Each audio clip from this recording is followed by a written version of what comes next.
4장 15절 그리스도 안에서 일만 스승이 있으되 아버지는 많지 아니하니 그리스도 예수 안에서 내가 복음으로써 너희를 낳았습니다. 아멘. 오늘은 아버지의 마음이라는 제목으로 하나님 말씀을 보고자 합니다. 하나님은 우리 영혼의 아버지이십니다. 고린도전서 8장 6절에 우리에게는 한 하나님 곧 아버지가 계시니 이렇게 말했어요. 하나님은 친히 성경을 통해서 우리가 하나님이 우리 아버지 되심을 말씀하고 있습니다. 갈라디아서 4장 6절에는요 너희가 아들임으로 아들의 영을 우리 마음에 부어주었다고 말했고, 그래서 우리가 하나님을 아빠 아버지라 부르게 하셨다는 거예요. 여기서 아빠 아버지라 부르게 하셨다는 얘기가 뭡니까? 하나님을 정말 아주 가까이 나아가서 하나님을 만날 수 있게 하셨다는 거니까. 천사들에게도 허락지 않은 하나님을 아버지라 부르는 것은요 하나님이 지은 만물 중에 오직 사람만이 하나님을 아버지라 부를 수 있어요. 어떤 사람들은요 제가 기도를 이렇게 들어보니까 천사님이여 천사님이여 이렇게 기도해요. 지금 천사가 자기보다 높다고 생각하니까 천사님 천사님 하잖아요. 그런데 성경은 천사를 숭배하면 상을 빼앗긴다고 말하고 있어요. 우리가 천사보다 더 높은 자입니다. 우리는 하나님의 자녀고 천사들은 종이니까 천사들은 하나님을 아버지라 부를 수 없다고 말하고 있습니다. 그러니까 오직 사람만이 하나님을 아버지라 부르게 하셨다니까. 마태복음 6장 25절에는요 저 새들도 하나님이 지은 새들도 하나님이 책임지신다는 거니까. 그런데 너희 하늘 아버지께서 하나님이 너희 아버지인데 오죽하면 너를 새보다 더 책임지지 않겠느냐 이런 얘기니까. 얼마나 몇 배나 더 하나님이 그런 새들도 하나님이 책임지시는데 미물도 하나님이 책임지시는데 귀하고 귀한 하나님의 자녀들을 얼마나 하나님이 더 귀하게 여기지 않겠느냐고 말하고 있습니다. 그러니까. 두 번째, 하나님은 사람을 끝까지 사랑하십니다. 그러니까. 요한복음 3장 16절에 하나님이 세상을 이처럼 사랑하사 독생자를 주셨으니 이렇게 말했잖아요. 이게 뭔 말입니까? 여러분들 예수님이 하나님 품에서 나오시기 전에는 하나님 자신이에요. 하나님의 본체고 하나님의 형상이라고 말했잖아요. 그리고 삼위 중에 한 분 되시는 하나님이시잖아요. 여러분들 하나님의 아들이 이 땅에 우리를 위해서 오셨다는 것은 우리를 위해서 죽기 위해서 오셨다는 얘기는요 다시 말하면 하나님 자신이 죽기 위해서 사람이 되셨다 이런 얘기니까. 우리를 건지시려고 우리를 사랑하시는 그 사랑을 완성하시기 위해서 우리를 대신하여 죽어주려고 사람이 되셨다 이런 얘기거든요. 그러니까 이 사랑은 더 이상 표현할 수 없는 사랑이고 더 이상 형상화할 수 없는 사랑이에요. 하나님이 우리에게 자신을 내어주셨다는 얘기는 자신이 십자가에 달려 죽으시는 그 아픔을 맛보셨다는 얘기는 하나님이 할 수 있는 최고의 사랑을 우리에게 하신 겁니다. 그래서 요한일서 4장 16절에는 하나님은 사랑이시다 이렇게 말하고 있어요. 하나님은 사랑이시다. 그 사랑 때문에 우리가 오늘 구원을 얻을 수가 있게 된 것입니다. 로마서 5장 5절에서 11절에 소망이 우리를 부끄럽게 하지 아니하면 우리에게 주신 성령으로 말미암아 하나님의 사랑이 우리 마음에 부은 바 됨이니 이렇게 말했어요. 여러분들 6절에 보십시오. 우리가 연약할 때 약속대로 그리스도께서 경건하지 않은 자를 위하여 죽으셨다고 말하고 있으니까. 우리가 연약할 때, 그리고 8절에는 우리가 아직 죄인 되었을 때 그리스도께서 우리를 위하여 죽으심으로 하나님께서 우리에 대한 자기의 사랑을 확정하셨다고 말씀하고 있어요. 우리가 죄인일 때, 우리가 주님 앞에 기쁨이 되었을 때가 아니고요. 우리가 하나님의 계명을 파괴하는 죄인이 되었을 때 하나님께서 우리를 살리시려고 자신을 십자가에 죽이는 죽음을 통해서 우리에 대한 사랑을 확정하였다고 말씀하고 있는 겁니다. 10절에는 우리가 원수 되었을 때 그의 아들의 죽으심으로 말미암아 하나님과 화목하게 되었다고 말하고 있어요. 우리가 하나님과 원수가 되었을 때 하나님의 아들이 죽어주심으로 말미암아 우리는 예수 그리스도 안에서 하나님과 화목한 자가 된 것입니다.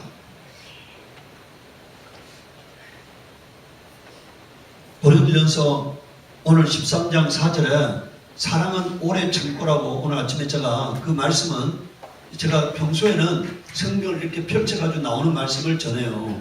근데 오늘은 하나님께서 그 고린도전서 13장 4절과 5절의 말씀을 전하라고 하나님이 저렇게 감동하셨기 때문에 제가 그 말씀을 오늘 아침에 밴드에 올려놨는데, 여러분들 사랑은 해가지고 처음에 나오는 게 뭡니까? 사랑은 오래 참고 이렇게 되어 있잖아요. 사랑의 속성을 가장 첫 번째로 표현한다면 사랑은 뭐 하는 거라고요? 오래 참는다는 거예요.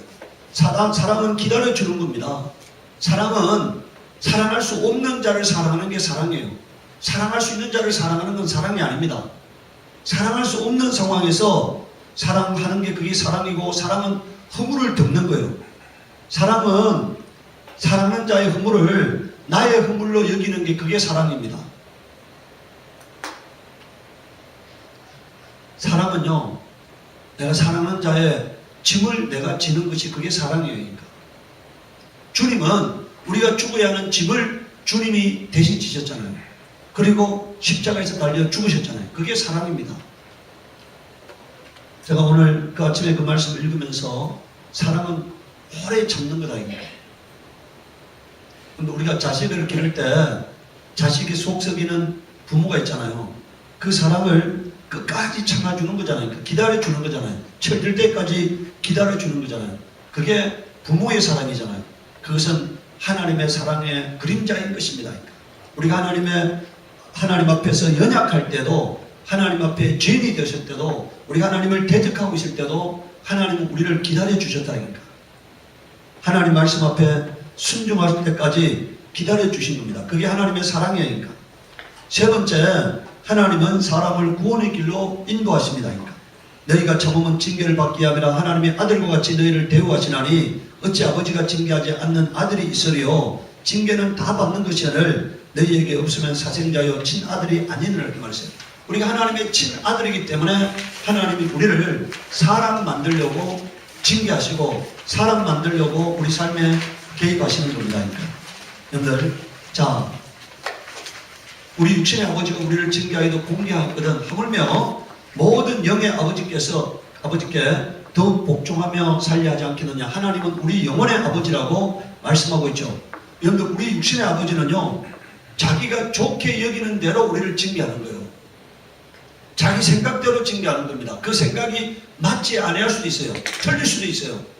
그런데 하나님은 뭐라고 되어 있습니까? 우리 영혼의 유익을 위해서 우리를 거룩하심에 참여하게 하신다고 말씀했어요. 하나님은 징계의 목적이 뭐냐? 우리 영혼의 유익을 향기고 우리 영혼의 우리가 거룩하게 살게 하기 위해서 하나님이 거룩한 환경에, 하나님의 거룩한 환경에 우리를 참여시키려고 하나님이 받는 복, 하나님이 누리는 행복을 누리게 하려고 우리를 징계하시는 거니까.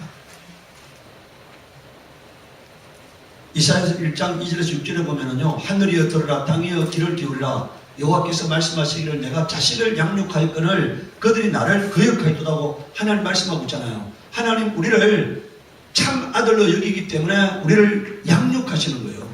우리를 사람 만들려고, 하나님의 자녀로 만들어 가려고 하는 겁니다. 근데 사람들은 하나님의 그 인도를 받아들이지 않는 거예요. 그래서 여러분들 4절에 보면 이를 만물이 여기고 멀리 물러갔다고 말하고 있습니다. 그러니까. 그래서 어떻게 되었다는 겁니까? 하나님은 그 자식을 그대로 내버려 두면 지옥 가는 자식이 되니까, 하나님 앞에 심판받고 멸망하는 자식이 되니까 너희가 어찌하여 매를 더 맞으려고 폐역을 거듭하느냐. 온 머리는 병들었고 온 마음은 피곤하였으며 발바닥에서 머리까지 성한 곳이 없이 상한 것과 터진 것과 새로 맞은 흔적뿐이거늘 그들을 짜며 삼으며 기름으로 부드럽게 함을 받지 못하였다고 말하고 있어요. 계속 범죄하고 하나님을 떠나고 하나님을 시험하고 하나님을 대적하고 이런 죄악을 계속해서 범하고 있기 때문에 우리가 하나님으로부터 고침을 받지 못하고 있다고 말씀하고 있어요. 하나님은 우리를 포기하지 않습니다. 그 포기하지 않기 때문에 우리 삶에 공고가 뒤따르는 거고 어려운 일이 뒤따르는 거고 우리의 삶이 막히는 거예요. 그대로 내버려 두면은 여러분들 우리가 뭐합니까? 사랑하는 자식은 매 하나 더 들고 미워하는 자식은 뭐라고 떡 하나 더 준다고 이렇게 얘기하잖아요. 하나님은 우리를 포기하지 않기 때문에 매를 드는 거예요. 그 매가 우리 삶에서 공고함으로, 우리 삶에서 막힘으로, 우리 삶에서 어려움으로 나타나는 겁니다. 그러니까. 네 번째요, 하나님은 인류의 선택에 개입하지 않으시나 구원받기를 원하십니다. 그러니까. 하나님은 인류에게 자유의지를 주었어요. 이 자유의지를 주었다는 얘기는요, 그 자유의지를 사용해서 사랑받고 싶은 겁니다. 인격적으로 하나님은 사랑받고 싶은 거예요. 우리에게 자유의지를 준 것은요, 우리가 하나님과 사랑하는 자가 되게 하기 위해서 우리에게 자유의지를 줬어요. 만약에 로봇가 내가 설계해 놓은 대로 나를 사랑한다면 그건 사랑이 아닌 거죠. 기계적 사랑이잖아요. 내가 거기다가 심어놓은 의지대로 반응하는 거니까. 그런데 내가 거부할 수도 있는데 사랑한다는 얘기는 내 마음을 드리는 거잖아요. 하나님은 내 마음을 받기를 원하고 나의 사랑을 받기를 원하시는 겁니다. 그래서 하나님께서 우리에게 자유의지를 주세요.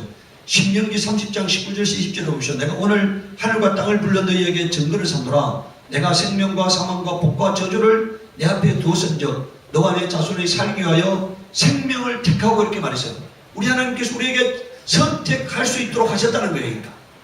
내가 복을 선택하느냐 생명을 선택하느냐는 거니까. 사망을 선택하느냐 저주를 선택하느냐는 거니까. 그 선택의 결과대로 자기가 살아간다고 말하고 있어요. 여러분들 10절에 보시오. 내 하나님 여호와를 사랑하고 그의 말씀을 청중하면 또 그를 의지하라. 그는 내 생명이요 내 장수이시니 이렇게 말했어요. 하나님을 의지하고 하나님을 청중하는 자에게는 하나님께서 생명이 되어주시고 장수의 복을 허락하신다고 말씀하고 있는 거예요. 이 말은 무슨 얘기입니까? 하나님이 그 삶을 책임지신다는 얘기니까. 그를 사랑하고 그를 의지하면은 하나님이 그 삶을 책임지신다고 말씀하고 있는 거니까. 누가복음 15장 11절에서 24절에는요. 탕자와 아버지의 비유가 나오잖아요. 두 아들을 가진 아버지와 탕자의 비유가 나오는데요. 탕자가 어느 날 아버지를 찾아와서 아버지 내가 아버지가 죽으면은 가질 분깃을 살아있을 때 나에게 주세요. 이렇게 하는 거잖아요. 살아있을 때 내 몫을 주세요. 그래서 아버지가 그 몫을 줬어요. 여러분들, 저는 과거에 성경 읽을 때는요, 그냥 이 말이 별로 제가 가슴에 다가오지 않았어요. 그냥 망령된 자식이구나. 이 정도로만 자식의 망령됨만 보았지 아버지의 마음을 읽지 못했어요. 근데 지난주에 하나님이 계속해서 이 말씀을 통해서 저에게 아버지의 마음을 보게 하는 거예요. 여러분들, 이 아버지는요, 경험으로 미뤄봐서 이 아들이 분깃을 주면은 가져가서 다 털어먹을 걸 알고 있어요. 망할 것도 알고 있어요. 자기를 떠날 것도 알고 있어요. 그런데 아버지는 줍니다. 왜? 아들의 마음이 상할까봐요. 두 번째, 아버지가 만약에 거부하면은 그 아들이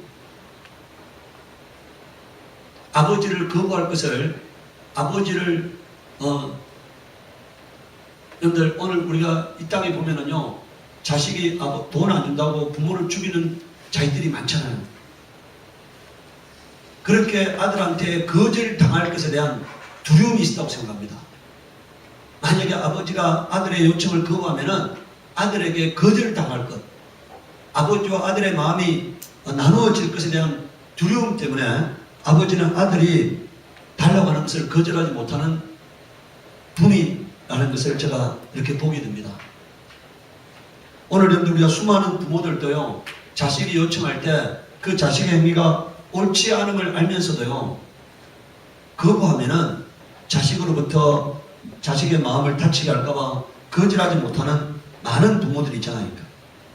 그렇기 때문에 아버지가 허락합니다. 그런데 아들은 이제 그 자신의 몫을 가지고 어떻게 합니까? 집을 떠나요. 이 집을 떠났다는 것을 뭐로 의미합니까? 아버지의 간섭을 받지 않고 싶다는 얘기죠. 그리고 자기가 주도적으로 살고 싶다 이런 얘기니까. 그리고 다른 말로 하면은요, 더 좋은 아버지를 찾아 나선 거예요. 자기 아버지는 무능하고 부족하고 약해 보이고 작아 보이는 거예요. 그런데 오늘 우리가요, 결혼할 때는 다 사랑했기 때문에 결혼했잖아요. 근데 그때는 뭐랍니까? 사람들이요, 나중에 사랑이 식어지고 뭐라 그래요? 콩깍지가 눈에서 뭐라고요? 이제 콩깍지가 씌었다가 콩깍지가 벗어졌다 이런 얘기 하잖아요. 어쩌면은요, 죽을 때까지 콩깍지가 씌워져 있다면 뭐라고요? 행복하잖아요. 근데 그 콩깍지가 벗어나면 그때부터 뭐가 보입니까? 단점이 보여요. 약점이 보여요. 허물이 보여요. 이 아들은 자기 눈에 보기에 아버지가 무능하게 보이는 거고, 자기 아버지가 작아 보이는 거고, 자기 아버지가 다른 사람보다 못나 보이는 거예요. 그래서 자기는 그 아버지의 간섭을 받고 싶지 않은 거니까, 더 큰 아버지를 찾아 나서고 싶은 거니까. 오늘 여러분들 우리가 그럼에도 불구하고 아버지는 자기의 못난 것을 탓합니다. 자기의 부족한 것을 탓해요. 자기의 연약한 것을 탓해요. 그러면서 아들의 그 요청을 더 넓은 세상에서 자기 꿈을 펼쳐보겠다는 그 아들의 요청을 거부할 수 없는 거니까. 그런데 아버지는 알고 있어요. 경험적으로 아들이 집을 나가면은 망할 것을 알고 있습니다. 여러분들 오늘 보십시오. 자, 아들이 나가가지고 이제 어떻게 합니까? 그 얼마 안 있어서 그것을 다 틀어먹어요. 그리고 이제 먹을 것이 없어서 돼지 키우는 집에 가가지고 돼지를 키우면서 돼지가 먹는 쥐염 열매를 먹고 있습니다. 돼지 열매로 배를 채우려는데 그것마저도 충분하게 주지 않습니다. 그래서 이제 이 아들이 아버지가 크게 보이는 거예요. 지금부터는 이제 아버지가 크게 보이는 거예요. 그래서 뭐라고 고백합니까? 여러분들 우리가 자 17절에 보십시오. 이에 스스로 돌이켜 이르되 내 아버지에게는 양식이 풍족한 부분이 얼마나 많은가 나는 여기서 줄여 죽는구나고 말하고 있어요. 아버지가 드디어 크게 보이는 거니까. 아버지가 위대하게 보이는 거예요. 오늘 우리가 이 아버지가 위대하게 보일 때만이 아버지 품으로 돌아갈 수가 있습니다. 19절에 여러분들 지금부터는 아버지 아들의 일컬음을 감당하지 못하게 되 이제 자기가 작아 보이는 거잖아요. 아버지는 크게 보이고 자기는 작아 보이는 거예요. 나를 두 꾼의 하나로 보소서하리라고 이에 일어나 아버지께로 돌아가니라. 아직도 거리가 먼데 아버지가 그를 보고 측은히 여겨 달려가 목을 안고 입을 맞추니. 여러분들 아버지는요 아들이 망하여서 돌아올 것을 알고 있어요. 그래서 언제 돌아올 것이냐, 며칠 만에 돌아올 것이냐, 그것을 생각하면서 항상 아들이 떠나갔던 그 자리를 바라보고 있는 거잖아요. 아들이 돌아오면 맞아주려고 바라보고 있는 거예요. 오늘 여러분들 이것이요, 왜 하나님께서 이 두 아들의 비유를 들고 있겠습니까? 바로 그 아버지는 누구예요? 하나님이시고 우리는 뭐라고요? 그 탕자들이라는 얘기예요. 오늘 우리는 매 순간마다 하나님을 의지하지 아니하고 더 좋은 어떤 뭔가를 찾아서 내 의지처를 찾고 있고, 내가 더 하나님의 간섭받지 않고 내 주도적으로 살면 더 잘 될 거라고 생각하면서 여기 기웃거리고 저기 기웃거리고 있는 거잖아요. 오늘 하나님은요 이 아버지의 비유를 통해서 우리에게 하나님 품에 있을 때가 가장 행복하고, 하나님을 의지할 때가 가장 행복하고, 하나님의 보호받고 있을 때가 가장 행복한 것이라는 것을 말해주고자 하는 것입니다.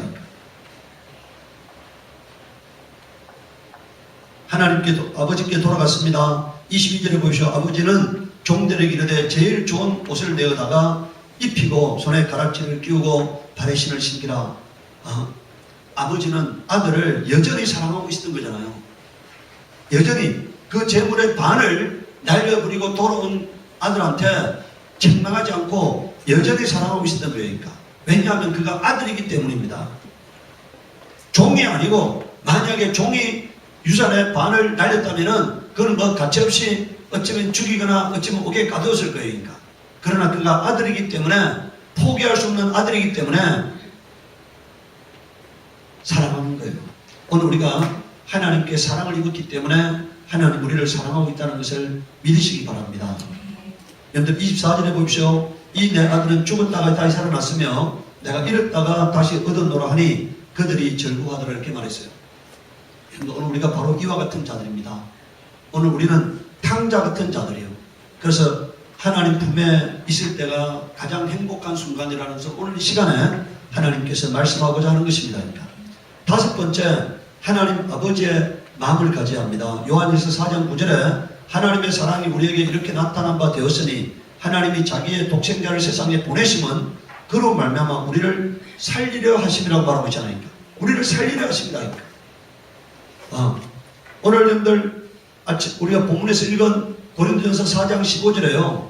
여러분들 바울이 이렇게 말하고 있어요. 오늘 여러분들 그리스도 안에서 1만 서성이 있다. 오늘 여러분들 교회 안에 1만 서성이 있지만 아버지는 많지 않다는 거니까. 아버지는 예수 안에서 내가 복음으로 너희를 낳았음이라 이렇게 말하고 있어요. 바울은 서성이 되려고 하지 않았어요. 아버지가 되려고 했던 거예요.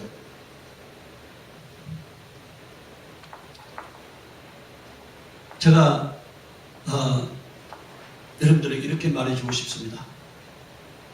만약에 우리 교회를 다니면서요, 제가 전하는 복음이 하나님께서 이 시대 최고의 복음이라고 생각하고 교회 다니면 행복할 거라고 생각해요.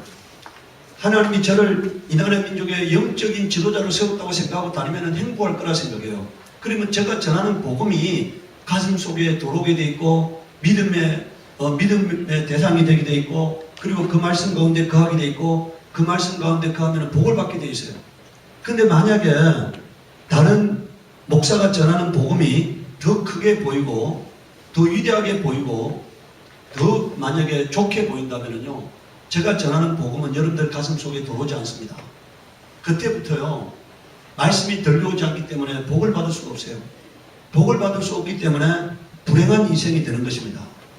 저는 우리 교회 다니는 분들이 제가 전하는 복음이 이 세상에서 최고의 복음이라고 믿어주고 다녔으면 좋겠어요. 만약에 그것이 믿음이 되지 않는다면은 저는 엄마가 저지 없으면은 저지 안 나오면 어떻게 합니까? 남의 어머니한테 가가지고 저지를 먹이잖아요. 부모이기 때문에 내 자식이 내가 저지 없어서 먹이지 못하면은 남의 저지라도 얻어서 먹이는 게 어머니의 마음이에요. 만약에 우리 성도들이 만약에 다른 데 가면은 더 아름답고 더 위대하고 더 좋은 신앙생활을 할 수 있다면은 저는 우리 성도들이 여기서 머물러 있어서 안 된다고 생각합니다. 그런 더 좋은 환경에 가서 더 좋은 양육을 받아서 더 영적으로 성공하기를 바라요. 나는 우리 교회가 우리 성도들이 저한테서 은혜 받지 못한다면은 이 교회에 머물러 있어서는 안 된다고 생각합니다. 만약에 나 혼자 남는다 하더라도 그것은 제가 영적인 부모로서는 해서는 안 되는 일이라고 생각해요. 고린도전서 여러분들 바울은 고린도서 11장 23절에서 29절에 여러분들 바울은 영적인 부모였기 때문에 이런 수고를 마다하지 않은 거예요. 그러니까 만약에 영적인 스승이었다면 절대로 이런 수고를 하지 않습니다. 여러분들 바울이 아버지였기 때문에 여러분들 바울은요 디모데를 향해서 디도를 향해서 오네시모를 향해서 내 아들이라고 말해요. 내 아들이라고. 그것은 내 아들이라고 말한다는 얘기는요, 자기가 양육한 사람을 내 아들이라고 생각한다는 것은 아무나 할 수 있는 얘기가 아니에요. 제가 우리 아들이 결혼을 하기 전에 이제 결혼할 여자가 이 교회에 와서 매일 시부모를 대하는 게 부담스러웠을 수 있잖아요. 그래서 우리 아들이 나한테 다른 교회를 나갔으면 어떻겠냐고 얘기를 했어요. 내가 그랬어요. 우리 아들 보고 너가 교회를 나가고 다른 교회를 다니는 거는 있을 수 있는데 다른 교회를 나가는 순간에 너는 나의 생물학적 아들은 될 수 있어도 영적 아들은 절대로 될 수 없다. 하나님이 나에게 준 그 복음의 강줄기는 너에게 흐르지 않을 것이다. 내가 얘기를 했어요. 오늘까지 나의 정말 불가능한 삶을 살게 한 그 하나님 아버지의 그 복은 나를 통해서 이루고자 하는 복은 너를 통해서는 성취되지 않을 것이다. 네, 그런 얘기를 했어요.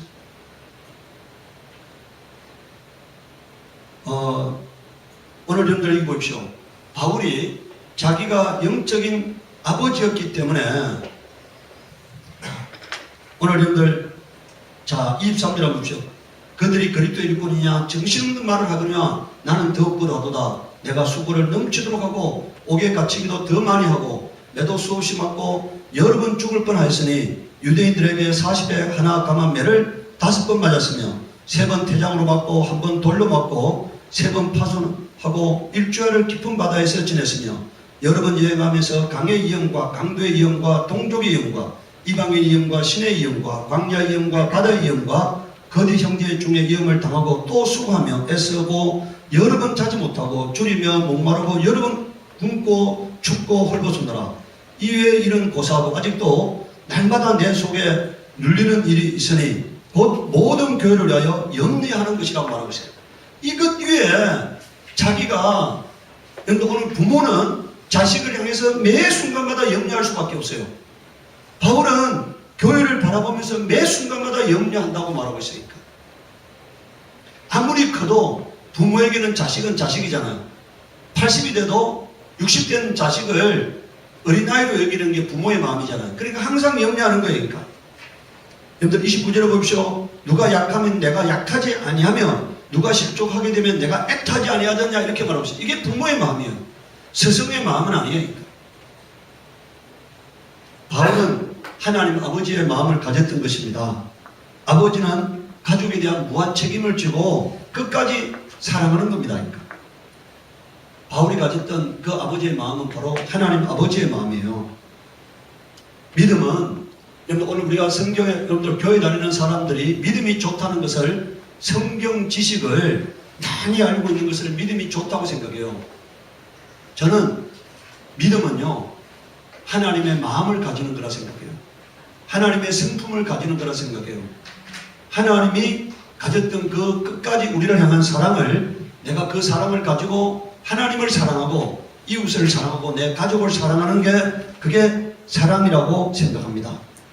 믿음이 좋다는 것은 그 하나님의 말씀대로 사는 거잖아요. 말씀대로 사랑하고 섬기면서 사는 거예요. 그게 믿음이지 만약에 그 하나님 말씀을 내가 하나도 준행하지 않는다면 내가 하나님의 성품과 인격과 은혜를 가졌다고 말할 수는 없는 거예요.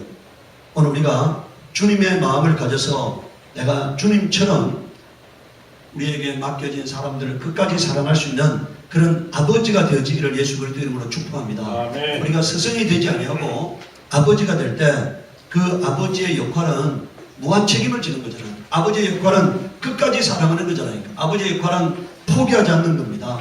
가족을 끝까지 책임지고 포기하지 않는 것이 그게 아버지의 마음인데 우리가 그 마음을 가지고 예수 그리스도 안에서 살아가시기를 예수 그리스도 이름으로 축복합니다. 이 시간 우리 기도할 때 하나님 나에게 주님의 마음, 사랑의 마음을 주시옵소서, 성품을 주시옵소서, 내가 그 성품을 이루는 자가 되게 하시옵소서. 우리 기도하도록 하겠습니다. 그 어렵고